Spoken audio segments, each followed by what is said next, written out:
E aí, me fala então nessa linha do tempo, quero entender assim, quando que acontece a política para o senhor, assim, como que aconteceu? Começa a ter um interesse? Aconteceu em 86, eu fiz uma matéria para a revista Veja, a matéria estava escrito o ponto de vista, a seção de cartas aos leitores, né? Tá. Eu não podia fazer, quando era militar da ativa, fiz. Paguei um preço por isso e depois resolvi entrar na política. Mas por que o senhor pagou um preço? Porque falou coisa que não poderia Não, ter falado? você não pode, o militar da ativa não pode dar declaração de imprensa, não interessa qual seja o assunto. Ah, é? É regra, não se discute. É mesmo? Não se discute. Então, cometi uma transgressão disciplinar, mas ali eu comecei a aparecer e despertar um pouco mais para esse lado da política. Eu vim candidato a vereador em 1988. Como foi esse convite? Não, eu procurei o partido. Qual partido que era? PDC na época, Partido Democrata Cristão. O partido fez... Do Emael? Não. Não é o Emael não era PDC, não. Um democrata cristão, né? Ele passou a ser depois, foi para esse partido. Tá. No meu tempo não era ele, era outro cara que mandava lá. E o partido de 42 vereadores fez 2. Eu fui o primeiro mais votado. O segundo foi um coronel do Exército médico. E ali, 2 anos depois, me lancei à federal. E aí não saiu mais. 7 mandatos consecutivos, né?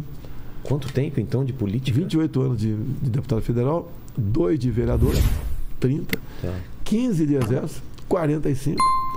Atualmente, 3 de presidente. Eu tenho 48 anos de vida, né? Sem contar o tempo que teria aí como jornaleiro. Mas eu não computei, porque não tinha carteira de trabalho naquela época. Assinada, né? Naquela época era... Mas eu queria entregar jornal. Tinha mais moleque que era voluntário para entregar jornal. E essa disputa eu ganhei porque tinha uma bicicleta. Qual bicicleta? Barra Forte? Poxa, era uma... Eu lembro, tinha um parapeito na frente, né? Sei. E era uma roxa, tá? E era uma bicicleta bastante forte, época, não. Era bastante forte. Pesada, era pesada. Pesadona, né? Não tinha marcha, não. Exato. Então ajudou isso aí. O responsável de Eldorado me encarregar de entregar jornais lá. E quando que pintou essa ideia de posso ser um presidente ou isso não fazia parte da sua... Era uma coisa muito grande. Assim, obviamente. Ou todo mundo que começa na política pensa nisso? Não, né? Não. Para o bem ou para o mal, é um aprendizado dentro da Câmara dos Deputados.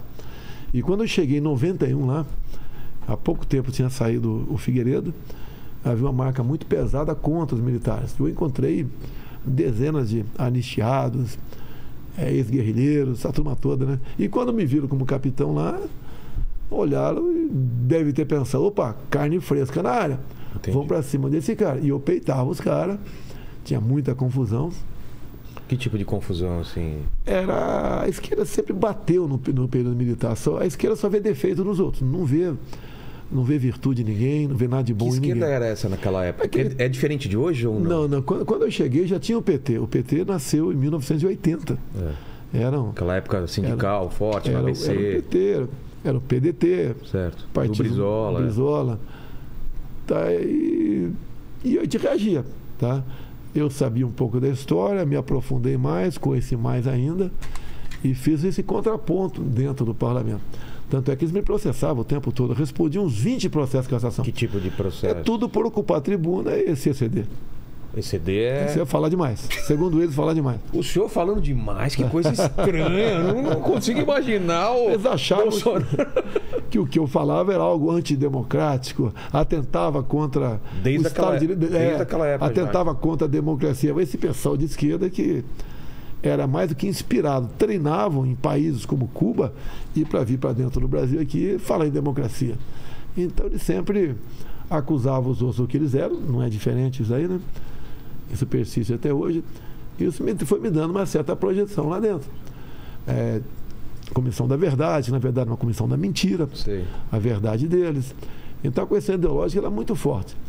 Mas quem que era essa turma mais à direita ou mais conservadora na época? Não tinha muito direito. Tinha, né? Basicamente a esquerda que falava alto, dominava a esquerda dominava a imprensa, tinha uma grande aceitação por parte da imprensa, as suas propostas eram sempre bem aceitas. Não é diferente de hoje, né? Quem era contra estava errado. Então, eu era um contraponto ali muitas vezes, discutindo o período militar, quantas vezes, indo lá militar depor, e eu sozinho mostrando um pouco do lado o que foi o período militar, do lado de lá sempre potencializando que eles eram vítimas, perseguidos. Mas esse tempo foi passando até que em 2014 a Dilma foi reeleita. Eu já tinha um conhecimento grande de parlamento. Segundo mandato da Dilma? Segundo mandato dela. Foi apertado, né? A votação. É esquisito, né? Tudo bem, deixa pra lá. Não, eu lembro que o Aécio chegou a comemorar a vitória, não chegou? Chegou em 2014. E aí deu um apagão, alguma coisa, e depois no finalzinho... Foi feita uma auditoria externa por parte do PSDB. A conclusão era que as urnas eram inauditáveis. Tá? Mas tudo bem. E daí, em 2014, quando a Dilma foi reeleita, eu falei, para mim é muito cômodo continuar sendo deputado federal. Eu tenho que tentar alguma coisa, aparecer, dar minha opinião, etc. E comecei a sozinho andar o Brasil, conversando, vendo problemas, estudando, né? Identificando os problemas, possíveis soluções, e o que é muito difícil na política, né? Você vencer com verdade. E eu nunca me afastei da verdade. E quantas vezes eu fui aconselhado se você não prometer algo, como você viu agora há pouco aqui, um assessor meu falando aqui que eu tenho que falar dos meus compromissos para o ano que vem. Eu não vou falar, até porque os compromissos do ano que vem eu tinha que ter feito agora. Não tem cabimento. Eu vou fazer isso, por que já não fez? Por quê? Mas tudo bem, te explica. Tá. Porque nem sempre eu tenho recurso para tal. Entendi. Eu tenho um limite no orçamento. Comecei a andar e em 2016 já começava a ir mais gente me esperar nos aeroportos. Eu saía quinta-feira de Brasília, na sexta de manhã, voltava no sábado para casa. E foi num crescente. Chegou 2018, dia 6 de setembro. Eu estava muito bem, crescendo demais, reconhecido no Brasil todo. Milhares de pessoas me esperando nos aeroportos, comício. E a imprensa nunca divulgava nada, zero. Para o pessoal entender e a gente colocar numa linha do tempo, foi quando começou o Vem Pra Rua, né? O Vem Pra Rua vem nessa... Começou a aparecer depois o MBL, movimentos. Uma insatisfação geral sobre várias coisas. Muita coisa sobre o impeachment da Dilma Rousseff. Exatamente. Que foi acontecendo. Aconteceu em 2016 o impeachment dela. Como o senhor estava nessa época, assim? Eu era deputado, estava dentro do parlamento, votei, obviamente, pelo impeachment da Dilma Rousseff. A esquerda tentou se manter no poder a qualquer custo. Tá? Tem uma história aqui que eu não tenho como comprovar. Tá? O quê? Em 2016, tá? Tivemos ali naqueles dias um atentado em Boston, numa panela de pressão, onde numa maratona morreu muita gente e o impeachment estava subindo a temperatura no Brasil. Tá? Foi na mesma época? E aqui foi levantado que havia possibilidade de um atentado terrorista acontecer em Brasília. Quem seriam os autores, né? Os interessados em permanecer no poder. Que daí sobraria oportunidade para o presidente da República decretar estado de defesa. Essa defesa é algo anormal para uma determinada região e por tempo certo. Então houve essa possibilidade. Bem, e outras coisas aconteceram. Isso perto do impeachment? Perto do impeachment, sim. Então houve essa possibilidade. Eu discursei sobre isso porque mais de 200 deputados se inscreveram para discursar, era 5 minutos a cada um.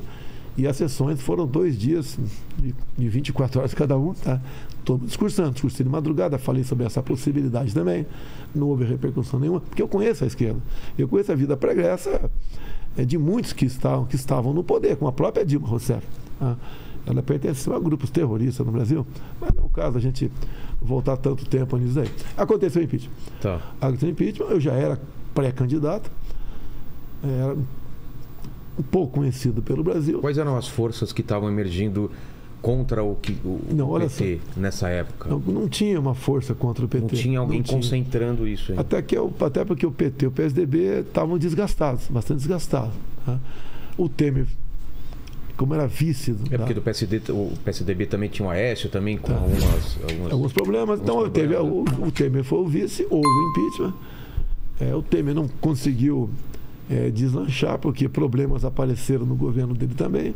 Tem o seu legado, aí o teto de gastos, tem aí uma reforma trabalhista também, que não prejudicou nenhum trabalhador. Então, ele tem os méritos, o Temer tem os méritos. Tem os méritos dele.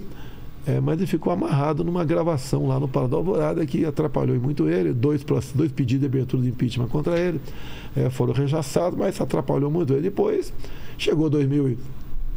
O pessoal está reclamando. Chegou 2018 e sobrou quem? Sobrou o Haddad, do PT, até porque o Lula não estava preso, né? Tinha eu correndo por fora, tinha o Ciro, tinha a Marina e tinham poucas novidades na praça, vamos assim dizer. A única novidade era eu. E novidade eu também, como presidente. Além disso, eu tinha uma atuação forte dentro do parlamento, com pautas conservadoras, a esquerda o tempo todo desgastando os valores familiares, querendo aprovar a ideologia de gênero, entre outras coisas. A homofobia falou muito alto naquele momento, né?